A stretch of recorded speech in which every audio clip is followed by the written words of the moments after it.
Discuss कर लेते हैं हमारा अपना नेक्स्ट पॉइंट जो कि है रिसर्च क्वेश्चंस। इससे पहले हम रिसर्च की प्रॉब्लम क्या है, उसका रिसर्च प्रॉब्लम क्या है, उसकी नेचर क्या है और रिसर्च प्रॉब्लम जो है वो उसको इन्वेस्टिगेट किया कैसे जाता है, रिसर्च के ऑब्जेक्टिव्स कैसे बनाए जाते हैं। आज के लेक्चर में हम लोग देखेंगे कि रिसर्च क्वेश्चंस जो हैं वो किस तरह से डेवलप किए जाते हैं किसी भी रिसर्च प्रॉब्लम के। तो रिसर्च क्वेश्चंस जो हैं वो स्पेसिफिक इंक्वायरी होती है जो कि रिसर्च स्टडी में जो है वो हेल्प करती है और उसका स्कोप को डिफाइन करती है। ठीक है, अब रिसर्च प्रोसेस क्या है, ये एक सेंट्रल पार्ट है और ये फाउंडेशन है of designing and conducting the study. अब रिसर्च क्वेश्चंस क्या है, ये एक आउटलाइन है, ये की इशू हैं, ये टॉपिक्स हैं जो कि रिसर्चर यूज़ करता है टू एक्सप्लोर, एनालाइज और अंडरस्टैंड थ्रू एम्पिरिकल इन्वेस्टिगेशन। अब किसी भी रिसर्च क्वेश्चंस को बनाने के की फैक्टर्स क्या होंगे, वो हैं उसमें क्लैरिटी, वेल फार्मूलेटेड होना चाहिए, एम्बिग्विटी नहीं होनी चाहिए, उसको क्लियरली और अंडरस्टैंडेबल वे में लिखा जाए जो कि रिसर्चर और रीडर को जो है वो इजीली उसकी अंडरस्टैंडिंग में आ सके। देन उसको फोकस्ड होना चाहिए, रिसर्च क्वेश्चन को फोकस्ड होना चाहिए। फोकस्ड मीन कि जो आपने एरिया प्रॉब्लम देख रहे हो वो उससे रिलेटेड होना चाहिए, नहीं सवाल गंदम और जो आप चलने वाला हिसाब ना हो। देन आपने रेलेवेंस देखनी है कि जो उसकी फील्ड है उसका वो कितना रेलेवेंट है और कितने जो है वो ऑब्जेक्टिव्स ऑफ द स्टडी को जो है वो उसका कितना मिलता है।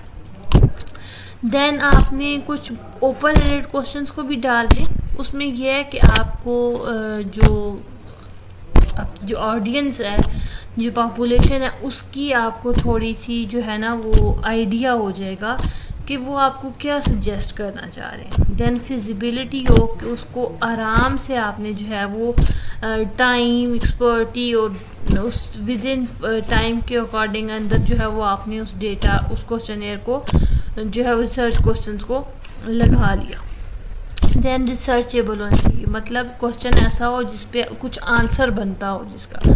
देन उसमें हायरार्की होनी चाहिए। अब हायरार्की क्या है कि उसमें कुछ लॉजिक्स होने चाहिए। अब एग्जांपल है रिसर्च क्वेश्चंस की मैं यहाँ दे देती हूँ आपको, वो है रिसर्च प्रॉब्लम। सबसे पहले देख लेते हैं, how does sleep duration impact academic performance among college students.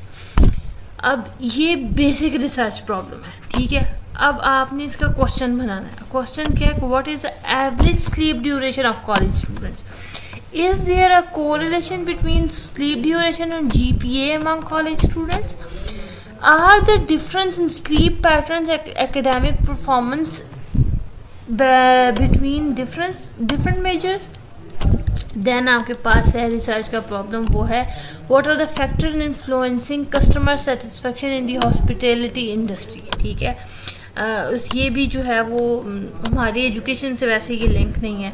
Then हम रिसर्च प्रॉब्लम को देख लेते हैं, वो ये है what are the effect of urbanisation on local wild life population. ठीक है, और इसके बाद ये देख लेते हैं कि क्वेश्चन ईयर के जो मेथड्स, ये क्वेश्चन जो हैं ये आपको रिसर्च के जो क्वेश्चंस हैं ये आपको एक जो है वो गाइडलाइन देते हैं जो रिसर्चर जो है वो, उसके अलावा ये हेल्प करते हैं और फोकस्ड होते हैं और अनकवर क्या करते हैं, उन चीज़ों को अनकवर करते हैं जो हमें नज़र नहीं आ रही होती। रिसर्चर जो है वो कंट्रीब्यूट करता है स्टडी में, उनके जो फील्ड ऑफ स्टडी या उसका नॉलेज वहाँ से वो गेन करता है।